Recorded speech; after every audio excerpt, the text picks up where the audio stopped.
Hello everyone, my name is David Tucker and welcome to the course Introduction to Security and Architecture on AWS. I'm a cloud consultant and I help organizations plan, build, and implement custom software solutions in the cloud. I have over 15 years of experience in software architecture and development, and during that time, few things have fundamentally changed computing like the cloud.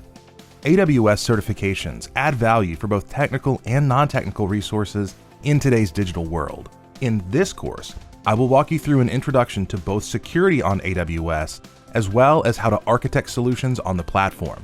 This information is valuable for anyone using AWS, but it is essential for anyone taking the AWS Certified Cloud Practitioner exam. First, I will review 3 core concepts that affect how you use the platform, including the AWS Well Architected Framework, the Shared Responsibility Model, and the Acceptable Use Policy.